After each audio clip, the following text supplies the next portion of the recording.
Buenas noches, hermanos. ¿Quién no conoce a alguna persona que tenga artritis? La artritis, una enfermedad muy dolorosa, una enfermedad que se la denomina autoinmune. ¿Por qué autoinmune? Porque las defensas que tenemos en nuestro cuerpo, que fueron creadas para atacar, para contraatacar cualquier amenaza que reciba el cuerpo a través de un virus, de alguna infección, de alguna herida, esas mismas defensas, por un error del sistema nervioso, nos autoatacan. Por eso es que se dice autoinmune. La artritis básicamente es eso. Es el sistema nervioso detecta que hay una infección, una amenaza en alguna articulación. Entonces, ¿qué hace el organismo? ¿Qué hace el cuerpo? Envía a esas defensas, a ese sector, el que sea, y la inflama, la hincha. Si no se atiende esta hinchazón, esta inflamación puede ocasionar, en el caso de la artritis, deformamiento de hueso, lastimaduras de los cartílagos, de los ligamentos. Puede producir un daño irreparable que ocasionan ya esos dolores crónicos de la enfermedad. Para nuestros ojos, es muy agradable ver un cuerpo atlético, bien formado, con músculos grandes, con huesos robustos. Pero muy pocas veces nos ocupamos en las articulaciones. Y de muy pocos nos van a servir huesos robustos o grandes músculos si las articulaciones están mal. Qué importante que son las articulaciones. Qué importante, los ligamentos, las uniones. Y ustedes saben de que la Biblia ya las menciona. La Biblia las menciona como coyuntura. Y hay un versículo que dice que todo el cuerpo bien concertado y unido entre sí por todas las coyunturas recibe su crecimiento en amor. Las coyunturas, bien unidas. Los invito, hermanos, que tengamos una oración. Padre Santo, te damos muchas gracias en este día porque podemos estar junto a la iglesia, en este momento aprendiendo de tu palabra. Bendíceme a mí para poder exponerla bien, bendice a mis hermanos que están del otro lado. Haz de que este tiempo pueda ser fructífero para poder escucharte y entender lo que tú tienes para nosotros. En el nombre del Señor Jesús, amén. Amén. Muy bien. Los invito, hermanos, a que me acompañen a un pasaje en la Biblia que trata este tema de cierta manera muy especial. Vamos al libro de Efesios, la carta a los Efesios, capítulo 4. Capítulo 4, versículo 7. Pero a cada uno de nosotros fue dada la gracia conforme a la medida del don de Cristo, por lo cual dice, subiendo a lo alto, llevó cautiva la cautividad y dio dones a los hombres. Y eso de que subió, ¿qué es sino que también había descendido primero a las partes más bajas de la tierra? El que descendió es el mismo que también subió por encima de todos los cielos para llenarlo todo. Hasta ahí por el momento, hermano. El versículo 7 dice, pero a cada uno de nosotros fue dada la gracia conforme a la medida del don de Cristo. Nótese que dice, pero a cada uno de nosotros. No dice a algunos, dice a cada uno. Y cuando dice a cada uno, no está diciendo tampoco a todo el mundo. A cada uno de nosotros, a cada uno de sus hijos, a la iglesia. Pero a cada uno de nosotros fue dada la gracia. Y si bien la vez pasada ya habíamos visto qué quería decir la palabra gracia, esta palabra tiene varias acepciones. Una es la que va acompañada del agradecimiento. Cuando decimos gracias, gracias por esto, gracias por aquello, que no es este caso. O cuando se habla de gracia, de tener gracia. Esta persona tiene gracia, a esta persona le falta un poquito de gracia. Tampoco es el caso. La palabra gracia acá va acompañada de recibir algo sin merecerlo. Cuando nosotros recibimos algo que no merecemos, y aunque querríamos pagarla, no podríamos. Es algo impagable. En ese sentido es que menciona acá la palabra, fue dada la gracia, conforme a la medida del don de Cristo. Y la palabra don también tiene otras acepciones. Don es un vocablo que antecede a un nombre. En España hace varios siglos, se empezó a usar para diferenciar a los nobles de los plebeyos. Hoy en día esta palabra se la usa parecida, pero no igual, en un sentido de cortesía, de respeto. Generalmente va acompañada o dirigida a un hombre ya mayor. Pero tampoco es el caso. Cuando dice el don de Dios, se refiere a un talento, a una aptitud. Versículo 8. Por lo cual dice, subiendo a lo alto, llevó cautiva la cautividad y dio dones a los hombres. Llevó cautiva la cautividad. Es un pasaje, es un pasaje un tanto complicado de entender, se podría decir. Llevó cautiva la cautividad. ¿Qué es eso? En realidad este versículo hace alusión a un salmo que decía estas mismas palabras, el Salmo 68, 18, que decía, subiste a lo alto, cautivaste la cautividad, tomaste dones para los hombres. Y este salmo es un salmo de David que hacía alusión, que realzaba una victoria militar que había tenido el pueblo de Dios, el pueblo de Israel. Por eso es que dice, subiste a lo alto, cautivaste la cautividad, tenía que ver con quienes lo tenían cautivos, y este Dios los liberó a esos cautivos. Tomaste dones para los hombres del botín, de la guerra, lo repartió entre sus hombres. Pero hay un pasaje en el Nuevo Testamento que hace alusión a algo parecido. Colosenses 2.15. Colosenses 2.15 dice, y despojando a los principados y a las potestades, los exhibió públicamente, triunfando sobre ellos en la cruz. Este pasaje hace alusión también a una victoria, podríamos decir militar, si querríamos, que es la que tuvo Jesús en la cruz. Por eso es que Jesús en la cruz tuvo una victoria de esta envergadura. En ese tiempo era muy fácil comparar con una victoria militar. Hoy en día a nosotros nos cuesta entender esto porque no la hemos vivido. Pero en ese tiempo era normal ver estas cosas. Despojando a los principados y a las potestades, los exhibió públicamente, triunfando sobre ellos en la cruz.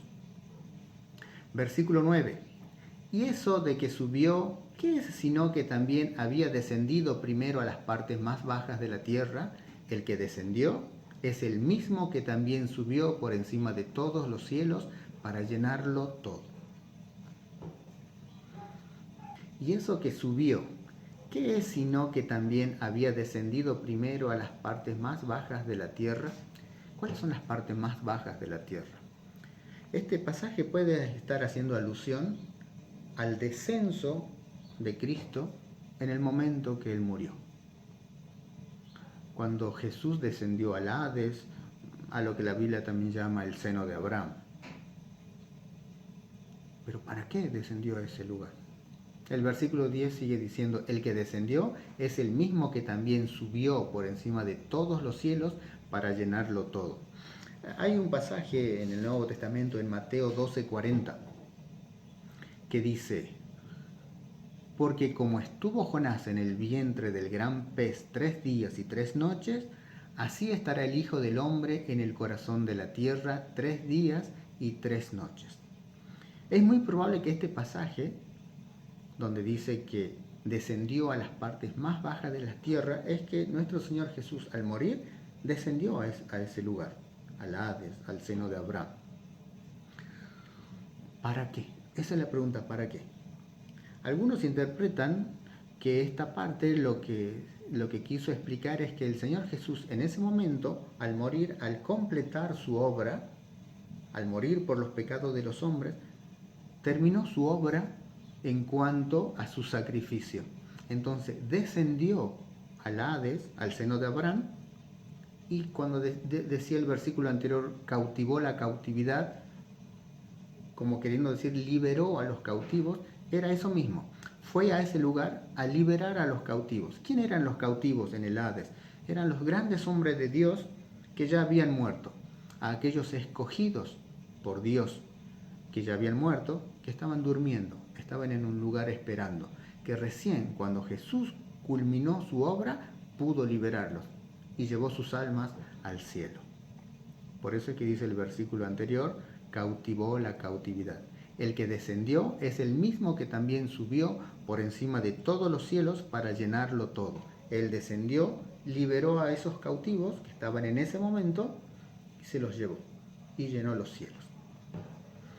Hoy en día no es necesario eso, porque hoy en día cuando un hijo de Dios muere, el alma va automáticamente al cielo. Por eso es que, ¿se acuerdan en la parte en que el Señor Jesús murió, que le dijo al que estaba al lado en la otra cruz, hoy mismo estarás conmigo en el paraíso? Bien, igual es una postura. Sigamos leyendo. Versículo 11 dice: y él mismo constituyó a unos apóstoles, a otros profetas, a otros evangelistas, a otros pastores y maestros, a fin de perfeccionar a los santos para la obra del ministerio, para la edificación del cuerpo de Cristo, hasta que todos lleguemos a la unidad de la fe y del conocimiento del Hijo de Dios, a un varón perfecto, a la medida de la estatura de la plenitud de Cristo, para que ya no seamos niños fluctuantes, llevados por doquiera de todo viento de doctrina, por estratagema de hombres, que para engañar emplean con astucia las artimañas del error, sino que siguiendo la verdad en amor, crezcamos en todo en aquel que es la cabeza, esto es, Cristo. El versículo 11. Y él mismo constituyó a unos apóstoles, a otros profetas, a otros evangelistas, a otros pastores y maestros. Si bien acá hay una lista de dones, no es lo que vamos a hacer ahora. No lo vamos a estudiar los dones, ya lo habíamos hecho el año pasado. Pero nótese de que acá el versículo habla de las personas. Acá dice, a unos constituyó apóstoles, profetas, evangelistas, está hablando de las personas. Y en el pasaje paralelo de 1 de Corintios 12 habla de los talentos propiamente dicho. Por eso es que en 1 de Corintios dice, y a unos se les concedió el don de profecía, el don de hacer milagros. Interesante. Versículo 12. A fin de perfeccionar a los santos para la obra del ministerio, para la edificación del cuerpo de Cristo. Acá está explicando qué es en lo que yo quiero que nos detengamos hoy.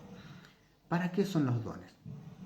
A fin de perfeccionar a los santos para la obra del ministerio. Y no es a algunos santos, no es a alguno de sus hijos, es a todos. A todos los santos, a cada uno de sus hijos, Él les dio dones. ¿Para qué? Para la obra del ministerio, para la edificación del cuerpo de Cristo. Nosotros, la tarea de la iglesia es edificar el cuerpo de Cristo. La cabeza ya está, que es el Señor Jesús. Nosotros, a la iglesia, nos toca edificar ese cuerpo. Y para eso son los dones. Para que juntos, toda la iglesia, vaya edificando a través de los años ese cuerpo. El cuerpo de Cristo. Versículo 13. Hasta que todos lleguemos a la unidad de la fe y del conocimiento del Hijo de Dios, a un varón perfecto, a la medida de la estatura de la plenitud de Cristo. Muchas palabras. Hasta que todos lleguemos a la unidad de la fe. ¿Qué es la unidad de la fe? O sea, nosotros tenemos que edificar ese cuerpo, ¿hasta cuándo? Hasta que lleguemos a la unidad de la fe. Hasta que todos tengamos la misma creencia, quiere decir. Hace poco estábamos en la clase de varones y estudiábamos y tocábamos este punto, que tenemos que estar atentos a qué creemos, a por qué tenemos ciertas prácticas, qué cosas son las que no creemos en la unidad de la fe. Y sigue el versículo, y del conocimiento del Hijo de Dios. Cuando habla del conocimiento del Hijo de Dios, no está diciendo de que conozcamos de Jesús, quién es, cuándo vino, qué hizo, no. Se está refiriendo a una intimidad con este ser. Nosotros, cuando vivimos nuestra vida junto a Dios, vamos aprendiendo a conocerle. Es por eso de que yo ahora puedo decir de que yo conozco al Señor de una forma que hace 10 años no lo hacía. Hoy lo conozco más, hoy lo conozco mejor. Y ni qué hablar hace 20 años. O cuando era un jovencito, un niño, que yo creía que lo conocía ya. El vivir con el Señor Jesús, el transitar, el pasar los buenos momentos, los malos momentos, es lo que hace de que lleguemos al conocimiento del Hijo de Dios. Sigue el versículo diciendo, a un varón perfecto. Cuando acá habla de un varón perfecto, algunos interpretan de que yo, Como individuo tengo que llegar a ser tan buen cristiano que tengo que ser un varón perfecto. Y no está hablando de eso. Está hablando de la iglesia. Recordemos que está hablando de los dones, de para qué la iglesia recibió los dones. Está hablando de esa edificación del cuerpo. ¿Se acuerdan? Los dones son para edificar el cuerpo, hasta que llegue a ser un varón perfecto. ¿Cuándo un varón es perfecto? Cuando ya es maduro, ya es adulto. Nosotros tenemos que edificar el cuerpo hasta que ese cuerpo sea como el de un varón perfecto. Y cuando dice varón no hace alusión al sexo, sino a un ser humano perfecto. A la medida de la estatura de la plenitud de Cristo. Y acá cierra la idea. La cabeza ya está, que es nuestro Señor Jesús. Esa es la cabeza de la iglesia. Nosotros estamos construyendo el cuerpo. Nosotros tenemos que construirlo hasta que llegue a ser perfecto. ¿Y cuándo va a ser perfecto? Cuando ese cuerpo sea a la medida de la estatura de la plenitud de Cristo. O sea, cuando sea un cuerpo proporcionado a esa cabeza. No podemos tener una cabeza y un cuerpito chiquito. Entonces la iglesia tiene que trabajar en edificar el cuerpo. Otra versión de este mismo versículo dice, hasta que todos lleguemos a estar unidos por la fe y el conocimiento del Hijo de Dios y alcancemos la edad adulta, que corresponde a la plena madurez de Cristo. Versículo 14. Para que ya no seamos niños fluctuantes, llevados por doquiera de todo viento de doctrina, por estratagema de hombres, que para engañar emplean con astucia las artimañas del error. Es un versículo relativamente fácil de entender. Tenemos que crecer, tenemos que madurar, para no ser como niños fluctuantes. ¿Qué es niños fluctuantes? Fluctuantes. Yo antes lo relacionaba con flotar. Y no, en realidad fluctuante se relaciona con fluctuar. ¿Cuál es la diferencia? La diferencia es de que cuando en el agua está mansa, está calma y algo flota, eso es flotar. Fluctuar es cuando aparte de flotar el agua se mueve. Entonces eso que está flotando empieza a fluctuar. ¿Qué quiere decir? Que es llevado por donde el agua se mueva a través del viento, por causa del viento mejor dicho. Entonces eso que flota empieza a fluctuar. Termina quién sabe dónde. Para que no seamos niños fluctuantes, llevados por doquiera de todo viento de doctrina, por estratagemas de hombre. Estratagema. La palabra estratagema es la acción hábil y engañosa para conseguir algo. Una acción hábil y engañosa para conseguir algo. Y va más emparentada con estrategia. Estratagema va con estrategia, con una estrategia militar, por ejemplo. Por eso es de que en una guerra se hacen muchas estratagemas para conseguir una victoria. Y sigue. De hombres que para engañar emplean con astucia las artimañas del error. Artimañas. Las artimañas también es una acción hábil y engañosa para conseguir algo, pero la diferencia es que es malintencionada. Es una estrategia, pero malintencionada. Entonces, para que no seamos así, niños fluctuantes, que cualquiera nos convence de cualquier cosa, es que tenemos que procurar llegar a la madurez. Versículo 15. Sino que, siguiendo la verdad en amor, crezcamos en todo en aquel que es la cabeza, esto es Cristo. Y acá termina la idea. Sino que siguiendo la verdad en amor, crezcamos en todo en aquel que es la cabeza, que es Cristo. Nosotros nos encargamos de edificar el cuerpo con las herramientas que Él nos dio a través de los dones para formar ese cuerpo de la cabeza que es Cristo. Y llegamos al versículo 16. En este versículo nos habla de esas articulaciones. ¿Se acuerdan que hablábamos al principio? Vamos a terminar con el versículo que empezamos. El versículo 16, que dice: de quien todo el cuerpo bien concertado y unido entre sí por todas las coyunturas que se ayudan mutuamente según la actividad propia de cada miembro, recibe su crecimiento para ir edificándose en amor. De quien todo el cuerpo bien concertado y unido entre sí por las coyunturas que se ayudan mutuamente, Y aquí el apóstol Pablo hace énfasis en esto, en las coyunturas, en la unión, según la actividad propia de cada miembro. De muy poco puede servir a la iglesia tener grandes ministerios, grandes dones, si no hay unidad entre ellos. Si no hay unidad entre los ministerios, entre el servicio, entre los hijos de Dios en una iglesia, no va a recibir ese crecimiento para edificar la iglesia. Van a crecer los ministerios, pero no la iglesia. Es por eso de que Pablo termina todo este pasaje haciendo alusión a las coyunturas, a las uniones, a las articulaciones.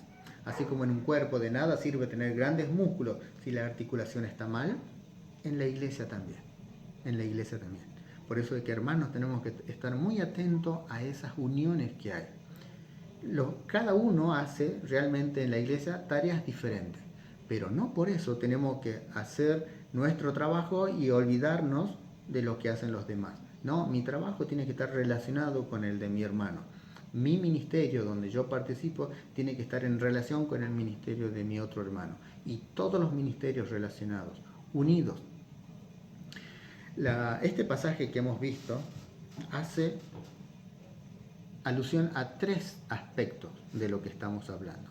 La primera parte de este pasaje hablaba de la victoria que Cristo obtuvo en la cruz, que es una victoria parecida a la de una victoria militar en la cruz. Luego nos habló de los dones, de que gracias y a causa de esa victoria que obtuvo, ahora Jesús pudo repartir dones. Y es por eso que la iglesia los recibió. ¿Para qué son estos dones? Para edificar el cuerpo. Solo para eso. Los dones no han sido repartidos para que brillen esos dones, esos ministerios. No, es para que edifiquemos el cuerpo de Cristo. Y por último, hace alusión a las coyunturas, a las articulaciones, a los ligamentos, a las uniones, que es muy importante para el apóstol. Por eso que él termina con esto. Usen los dones, pero unidos en la iglesia, para que ese cuerpo crezca. Si las articulaciones están mal, el cuerpo no va a poder funcionar. Es como si tendría artritis. Y los quiero dejar con un versículo de este mismo capítulo, el versículo 3, donde él empieza diciendo, capítulo 4, versículo 3, donde él empieza diciendo, solícitos en guardar la unidad del Espíritu en el vínculo de la paz. Solícitos, preocupados en guardar la unidad en el vínculo de la paz. Así que, mis hermanos, yo sé que es difícil, pero es lo que nos pide el Señor. No nos está pidiendo que brillemos a nuestro ministerio, nos está pidiendo que nos esforcemos en guardar la unidad en el vínculo de la paz. Debemos aguantarnos, debemos amarnos, debemos colaborar entre nosotros, debemos ayudarnos y procurar solicitar la unidad, la común unión entre sus hijos. Padre Santo, yo te doy gracias, Señor, por esta palabra que tú nos has dado en esta noche. Tu palabra a veces es dulce y a veces es dura. Ayúdanos, Señor, a poder realizar tu voluntad en cuanto a lo que hemos visto en este momento. Pongo en tus manos, Señor, a cada uno de nosotros. Pongo en tus manos a la iglesia para que podamos seguir edificando el cuerpo que tú nos has encomendado. En el nombre de ese Señor Jesús. Amén.